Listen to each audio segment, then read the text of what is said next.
법에 의한 요건에 의하면 매년 한 해도 앞으로 2023년부터 2030년까지 7년 동안 단 한 해도 강제 매수를 틀린 이야기입니다. 하지 않을 발생하지 해가 않을 이야기라고요. 없다 하는 겁니다.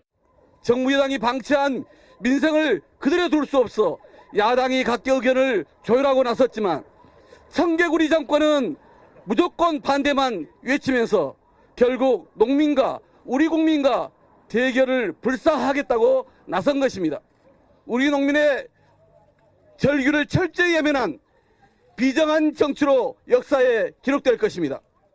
양곡관리법에서도 이재명표 내로남불은 여실히 드러납니다. 양곡관리법 개정안이 이재명 대표 1호 민생법안이기 때문에 통과시키겠다는 것은 민주당의 목리에 불과합니다. 당대표 하명법은 통과시키면서 이재명 대표가 대선에서 국민께 약속했던 국회의원 불체포 특권은 왜 포기하지 않는 것입니까? 민주당의 입법 폭주를 막을 수 있는 유일한 방법이 대통령 거부권입니다.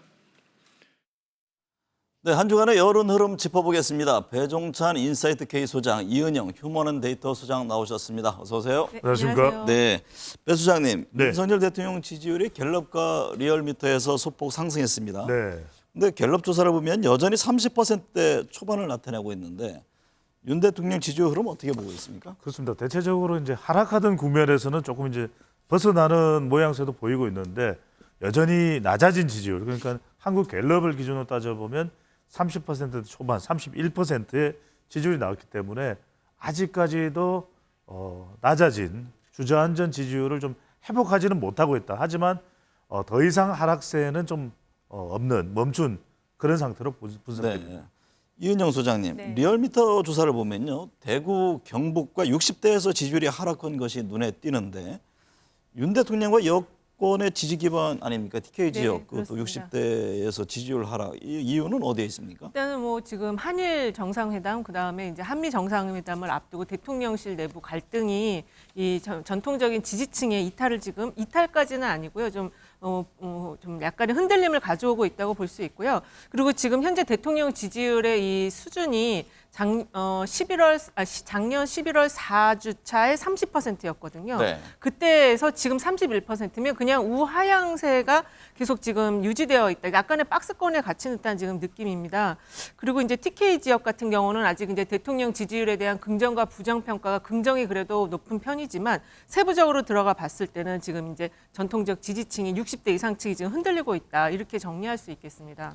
배 소장님, 윤 네. 대통령이 지역 경제 발전 또 내수경기 활성화에 나서겠다면서 호남과 대구, 경북, 부산, 경남을 방문했습니다. 네.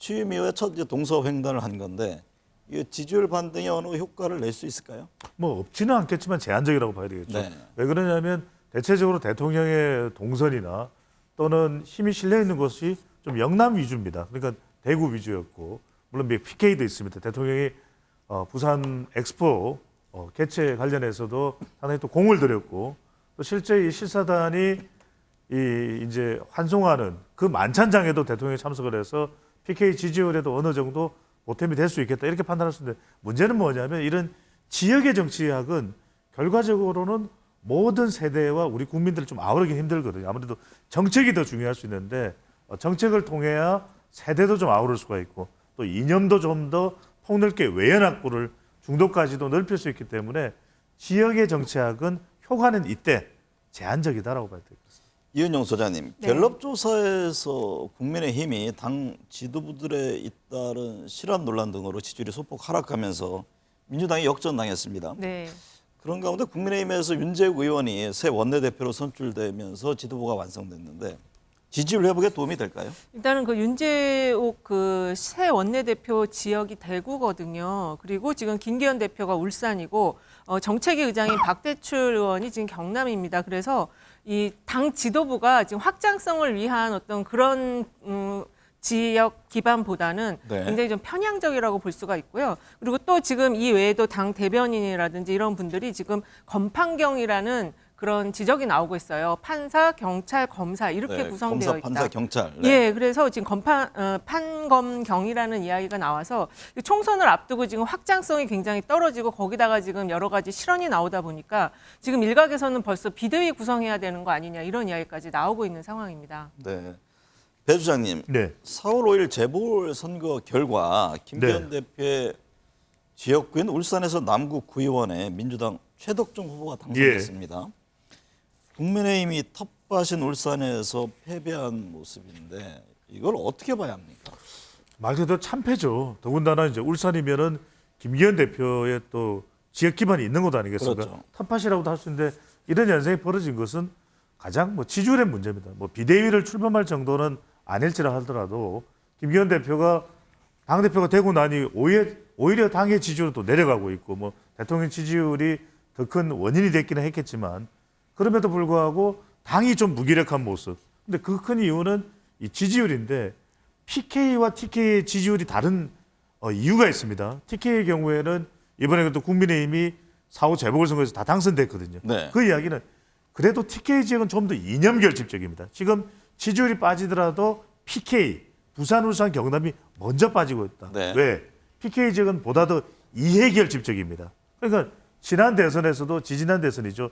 2017년 대선에서 문재인 후보가 부산과 울산에서는 가장 많이 득표를 했거든요. 홍준표 후보보다도. 그런데 지지율이 충분하지 못했고 그러다 보니까 또 투표율도 동기부여가 안 되니까 정작 국민의힘 지지층은 투표하러 잘 나가지도 않았던 것이죠. 그러다 보니까 교육감 선거를 보면 알 수 있습니다.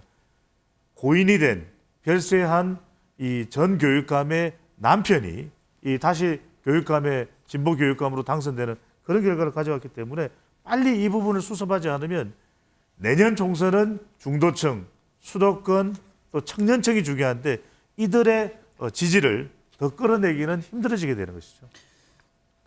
이 대목 한번 제가 이은영 소장님께도 질문을 드려볼게요. 네. 사실 PK 지역이 인구가 제일 많고 네. 또 큰 선거 때는 항상 관심이 되는 지역이잖아요. 실제 이번 재보궐선거 최근에 지지율 흐름을 봤을 때 지금 국민의힘 여권에 빨간불이 들어온 상황입니까? 들어왔다고 확실히 말할 수 있을 것 같습니다. 네. 예, PK 지역에서 부정평가가 더 높아요. 네. 왜냐하면 그 2012년 대선 뒤에 민주당 입장에서는 그런 핵심 전략가가 그런 얘기를 하더라고요. 영남을 하나로 볼 것이 아니라 TK와 PK 분리 전략으로 가야 된다. 그래서 일정도 성공을 해서 뭐 문재인 대통령 당선 그렇죠. 겨내는 거 아니냐라는 측면인데 그렇다면 비상 아닙니까? 지금 국민의힘은? 굉장한 비상인데 그걸 지금 잘 못 느끼고 있는 것 같습니다. 그래서 이게 예전부터 이 TK 지역과 PK 지역은 약간 그 인구의 어떤 성격 자체, 그러니까 정치를 바라보는 시각이 좀 다른 면이 있어서 조금 다른 접근법을 해야 되는데 지금 사실 PK가 이렇게 흔들리는 상황이면 그렇다고 또 민주당에서 이제 이 어떤 지역민들의 마음을 사로잡을 만한 또 스타 정치인이 지금 있는 상황도 아니에요. 그런데 네. 이렇게 흔들리는 상황에서 안철수 지금 그 의원, 그러니까는 이제 안철수 의원의 역할이 좀 중요해지는데 지금 안철수 의원이 또 새로운 신당을 창당한다는 그런 이상한 이야기가 또 약간 이렇게 정치권 주변에 있기 때문에 그렇습니까? 예, 그런 네. 이야기가 돌아다니더라고요. 그래서 팩트 체크가 필요하긴 한데, 네. 근데 이런 그 당내의 그 PK 지역의 인적 자원조차도 지금 내부에서 활용이 잘 안 되고 있다 이렇게 볼 수 있습니다. 이 부분은 조금 짚고 넘어갈 필요가 있는 것이 이제 안철수 의원이 신당을 만든다는 것은 아직 뭐 불확실한 이야기인 것이고요. 그렇죠. 실제로 네. 신당을 만들었을 때 그 효과는 매우 제한적일 것으로 보이고 또 하나는 이제 안철수 의원의 이 출신지가 또 경남이기 때문에 또 부산이기 때문에 이제 부산 영향력이 PK에서의 안철수 의원의 영향력이 과히 크지가 않습니다. 그래서 구심점을 PK 지역으로 안철수 의원을 잡는다. 그거는 좀 적절치 않은 네. 분석이고 비교로 보입니다. 안철수 의원의 움직임은 뭐 하나의 그 추측성 전망이지 뭐 사실 전개된 그렇습니다. 사실은 얘기를 한 아닙니다. 것은 네. 아니다 이런 말씀을 드리면 될 것 같아요. 이은영 소장님 최근 네. 조사를 보면요 무당층 비율이 늘어나고 있는데 무당층 증가가 의미하는 거는 어떤 겁니까? 이게 이제 기본적으로 무당층은 이제 선거가 다가와야지 이 무당층의 이제 방향성이 정해지는 거거든요. 그리고 네. 최근에 이제 그 여야 모두 좀 비호감, 이게 대선의 연장선이었던 것 같아요. 비호감적인 모습들이 굉장히 많아서 이번에 이제 새로운 지도부를 교체하면서 약간 이 정책적인 측면을 강화한다.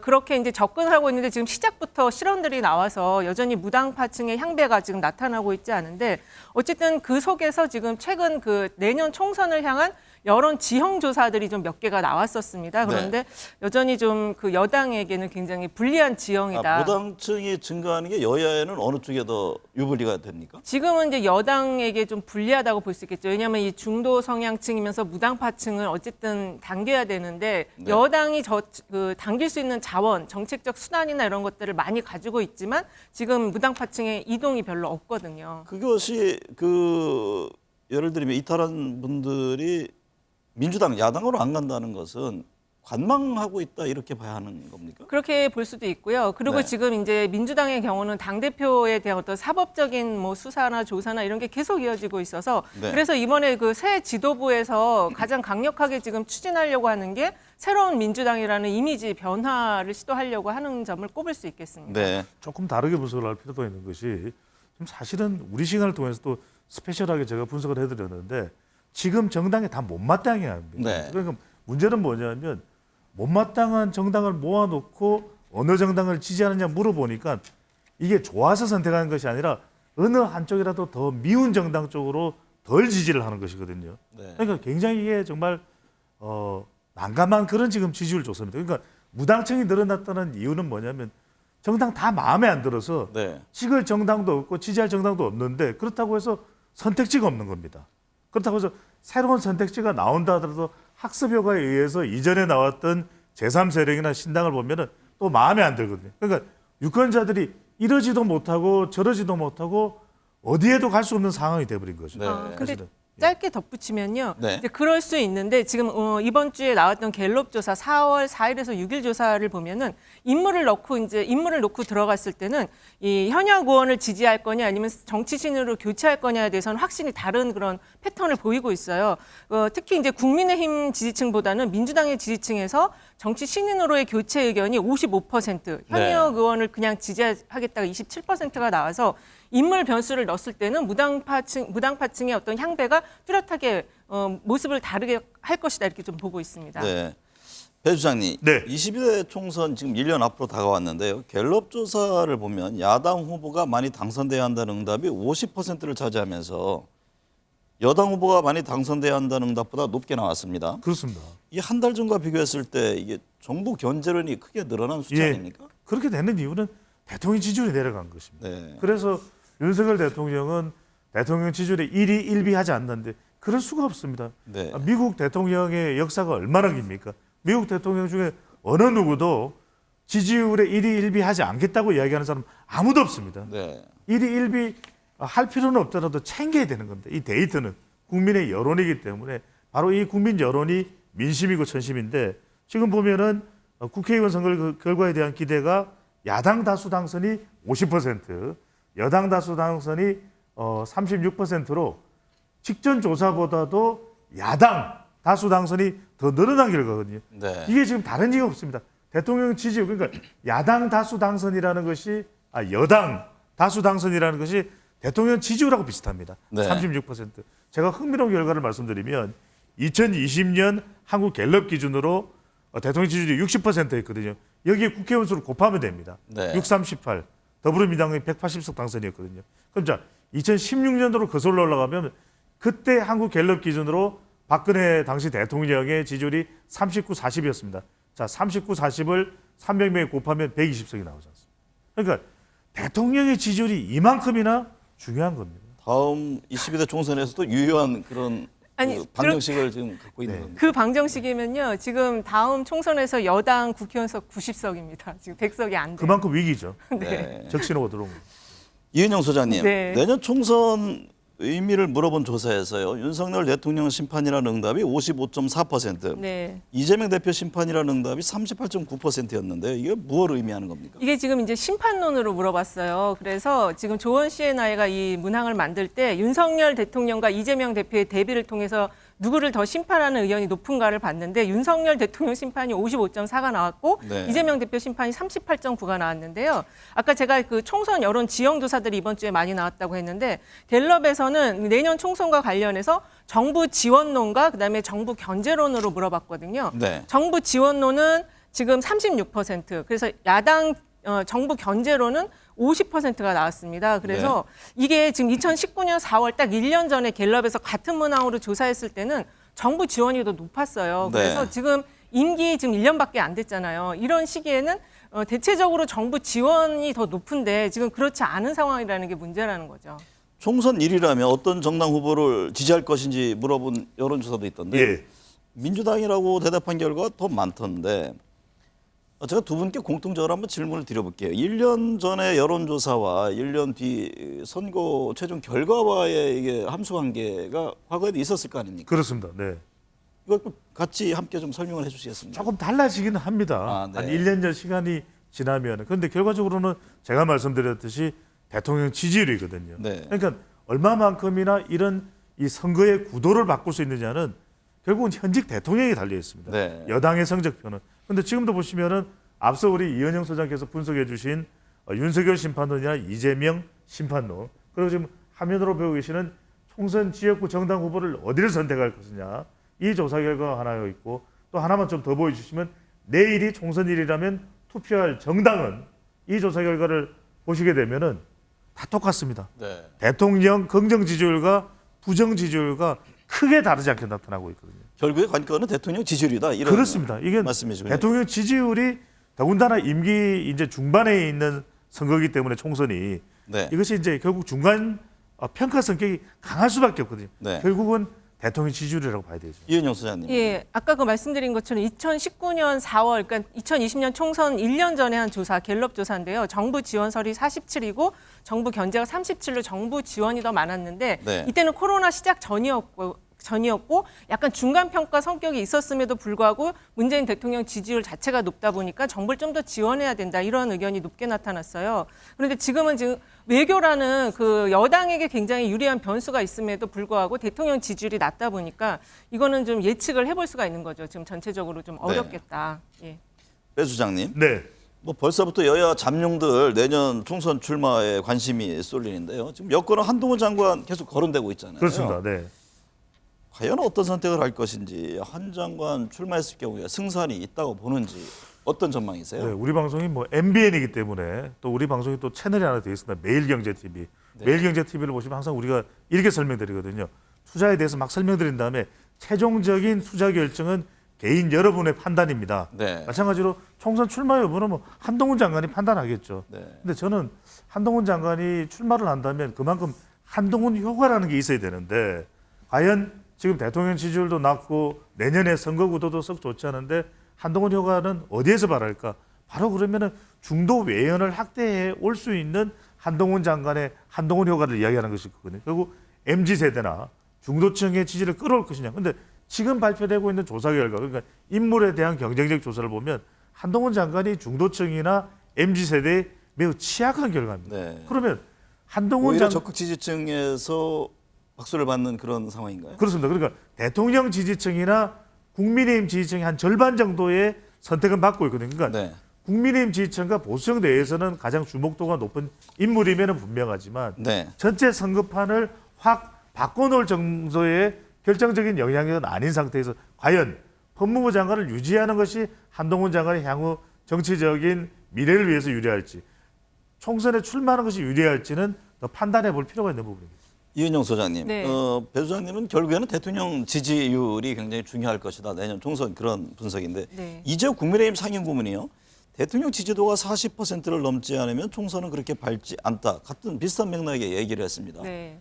그럼 대통령 지지도 어느 정도까지는 나와줘야 하는 겁니까? 사실은 이거 이재호 고문께서 좀 약간 낮게 잡으셨어요. 제가 네. 볼 때는 50%는 나와야 되거든요. 왜냐하면 지금 1년밖에 안 지났기 때문에 아직은 대통령을 좀 밀어줘야 되겠다라는 민심의 흐름이 바닥에 좀 깔려 있는데 그거보다 10%포인트 정도 더 낮게 얘기를 하셨기 때문에 지금 지지도가 그래서 상당히 안 좋다라는 걸 좀 알 수가 있고 이런 상황이면 지금 내년 그 총선이 대통령에 대한 신임 성격으로 아까 이제 정부의 어떤 중간 평가 성격에서 조금 더 한 발 더 나아가서 대통령에 대한 신임의 성격도 가미가 될 수 있다. 저는 좀 그렇게 보고 있습니다. 네.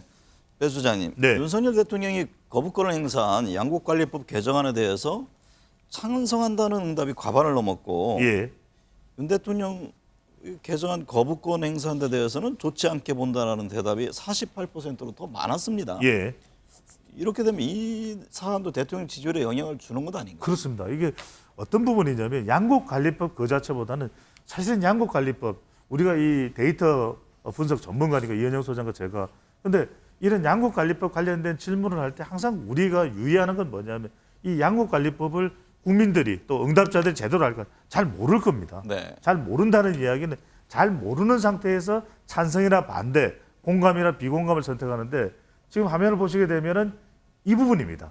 거부권 행사에 대해서 좋게 본다는 33%니까 거의 대통령 지지층입니다. 그런데 좋지 않게 본다는 48%인데 이 부분은 더불어민주당 지지율보다도 더 높아요. 그러니까 중도에서도 한 절반 정도는 대통령 부정평가 전체 규모만큼은 안 되더라도 중도의 절반도 좋지 않게 본다. 이건 무슨 의미를 담고 있을까? 네. 그냥 대통령이 거부권만 행사할 것이 아니라 뭔가 대안을 내놓을 필요가 있는 거 아닌가? 네. 결국은 양국관리법이라는 게 우리 시청자분들이 다시 한 번 더 새겨 넣으실 필요가 있는 것이 지금도 사실은 이전부터도 1950년부터 계속 양국관리법은 해오고 있어요. 네. 그런데 이번에 개정된 것이 얼마를 초과했을 때 양이 초과됐을 때 의무적으로 이것을 정부가 매수하겠다는 새로운 약간 부분적인 내용이 개정안으로 들어간 겁니다. 네. 그 이야기는 뭐냐면 적어도 이 부분이 못마땅하다면 국민의힘과 또 정부에서 농림식품부에서 이 부분에 대한 대안을 들고 나왔어야죠. 근데 네. 그렇지 못한 부분에 대해서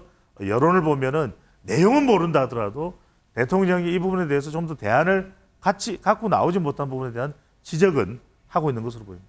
이은영 소장님, 네. 민주당이 13일 본회의에서 이 양국관리법 개정안 재투표하겠다는 입장이잖아요. 네.